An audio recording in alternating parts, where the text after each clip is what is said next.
Writing session लेख्नको लागि तयार हुनुस्। पहिलो छ border and shading. Border and shedding.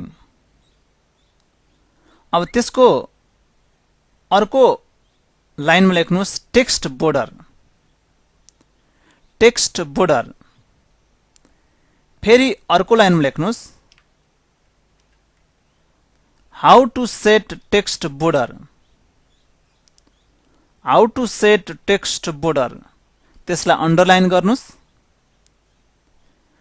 अर्को लाइनको एक नम्बरमा अथवा एउटा माइनस जस्तो साइन दिएर अथवा सिम्बल दिएर लेख्नुस् select the text. Select the text. अर्को लाइनमा choose home tab. Choose home tab. Go to paragraph category. Go to paragraph category.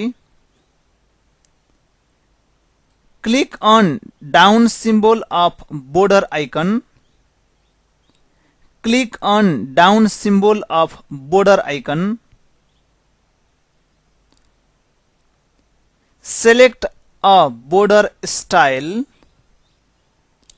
Select a border style. Choose text of apply to. Choose text of apply to. अर्को नम्बरमा लेख्नुस् click on OK button. Click on OK button. अर्को heading लेख्नुस् how to set custom border. How to set custom border. त्यसलाई underline गर्नुस्। त्यसको एक नम्बरमा after selecting the text. After selecting the text comma choose home tab. Choose home tab and click on border command. And click on border command. Bracket भित्र down. Bracket भित्र down. यो down को मतलब के हो भने यसलाई फोकस गर्न खोज्यो यो डाउन। यहाँ क्लिक गर्नुस् भनेको। त्यसै अर्को नम्बरमा लेख्नुस् अर्को लाइनमा click on border and shading. Click on border and shading. अर्को नम्बरमा अथवा अर्को लाइनमा choose a border style. Choose a border style, comma border color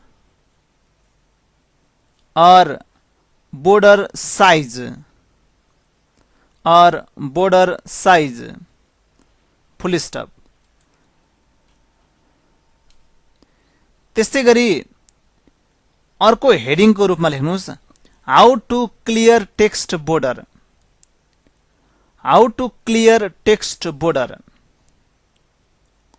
पहिलो नम्बरमा select text. Select text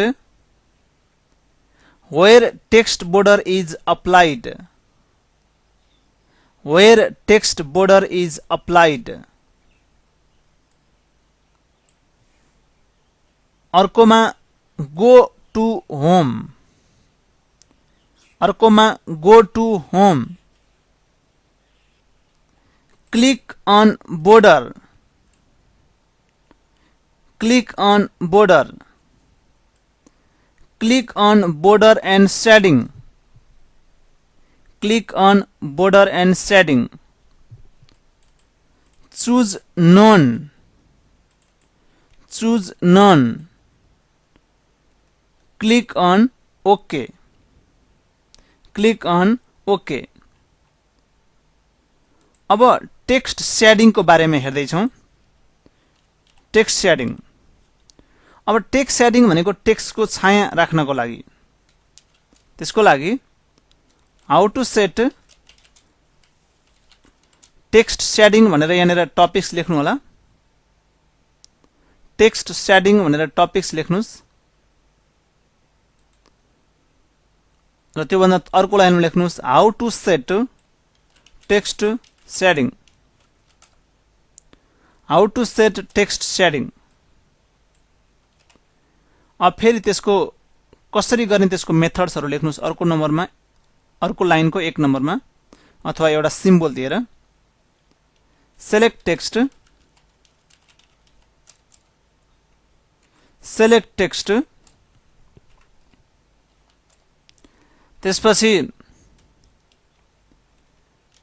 go to border icon or command, click on border and shading, click on border and shading, choose shading tab, choose shading tab, choose a color which you want, choose a color which you want, click on OK button, click on OK button। अर्कोमा are लेख्नुस्, ORR लेखेर click on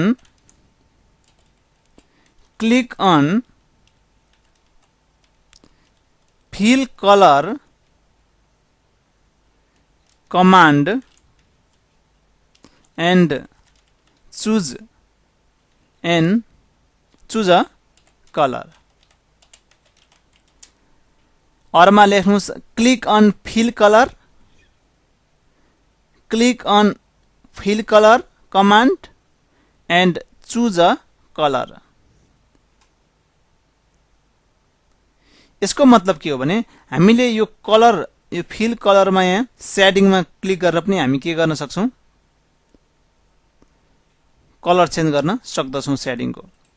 यो fill colour, click on fill colour भनेको यो feel कलरको जुन command छ, आइकन छ, त्यो आइकनमा यहाँले क्लिक गर्न सक्नुहुन्छ। त्यस्तै अर्को छ प्याराग्राफ बोर्डर। टपिक्स लेख्नुस् त प्याराग्राफ बोर्डर,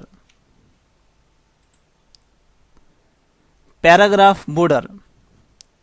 तल लेख्नुस् how to set paragraph border,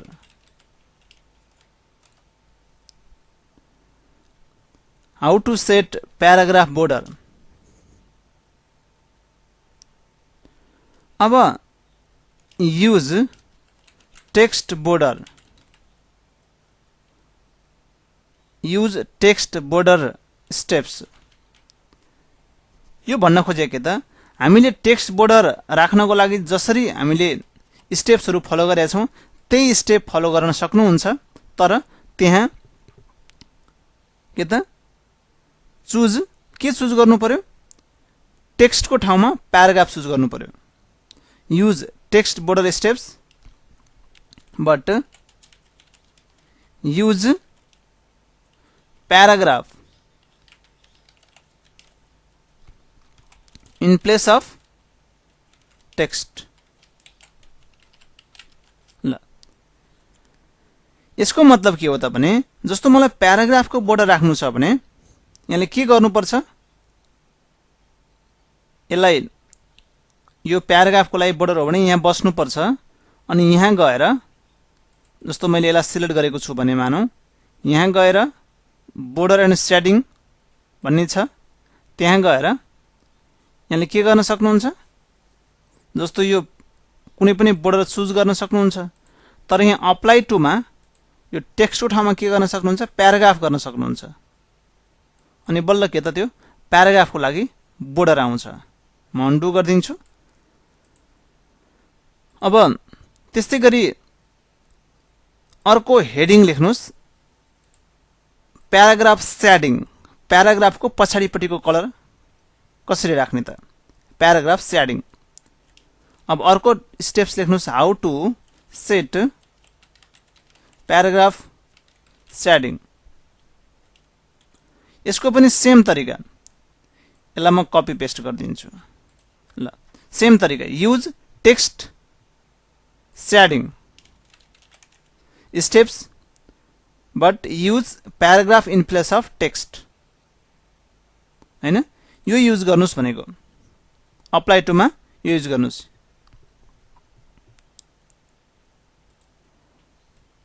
ल